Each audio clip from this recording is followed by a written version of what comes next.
Romana, we hear a lot about usufructs in estate planning. It's not a common clause. So can you briefly just explain what is a usufruct? Sure, Daniel.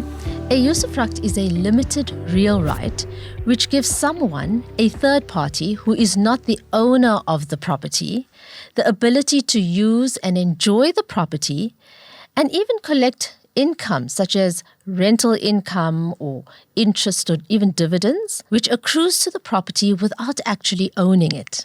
So they don't actually ever own the property? Exactly. The ownership stays with a person whom we call the bare dominium holder. This is the person who eventually gets full ownership of the property once the usufruct ends, and that usually happens when the holder of the usufruct either passes on or a specific event occurs. And remember, if you break down the concept of ownership specifically, ownership is actually the coming together of two parts, right? It's the right to own, so the bare dominium right, and then the right to use and enjoy the fruits. Well, let's use this as an example to illustrate my point. If I own this pen, it means that I have the right to use, to enjoy, and to dispose of this pen in any way that I wish. In terms of a usufruct, I can actually give up the right to use this pen to you, so that you can now use this pen as you deem appropriate, and you become what we call the usufructuary. You as the usufructuary can either use this pen yourself, or alternatively, you can even pass the use to somebody else. So you can rent it out to a third party and collect the rental income from that person. That's a very interesting point and a very interesting concept in estate planning. And I think as an example, if I had a partner, but I also had a daughter, in my will, I could direct in terms of a usufruct clause that my partner can reside on the property, receive rental income from the property, but the ultimate ownership must go to my daughter. Would that be a correct example? Yes, that's exactly how it operates.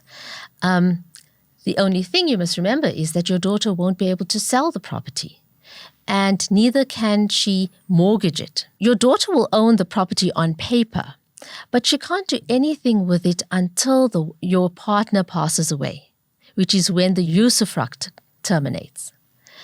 It's a good way to provide for a partner or a spouse without her having the usual obligations of ownership, while still keeping the property in the family. It sounds like a very good aspect in terms of protecting maybe someone that you lived with, but also guaranteeing that the ownership transfers to your descendants. Yes. But it sounds like it could also get complicated. Yes, it can.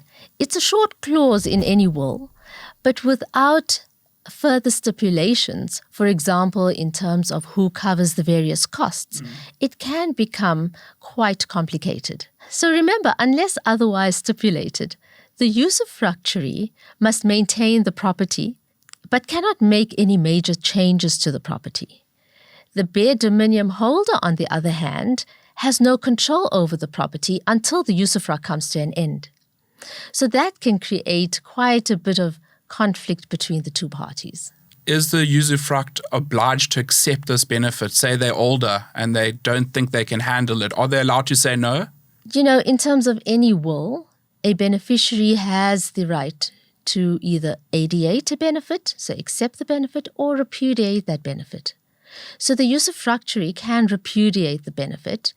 And I think, as we discussed earlier, if you have an elderly usufructuary who doesn't have the capacity to maintain the property because perhaps the testator didn't stipulate who ought to be in charge of that maintenance at this late stage of the survivor's life, then it would make sense for her to repudiate that benefit. Perfect. And I also think maybe an annual review with a professional could help, because sometimes a usufruct clause is put and then 8 years pass and nothing's updated.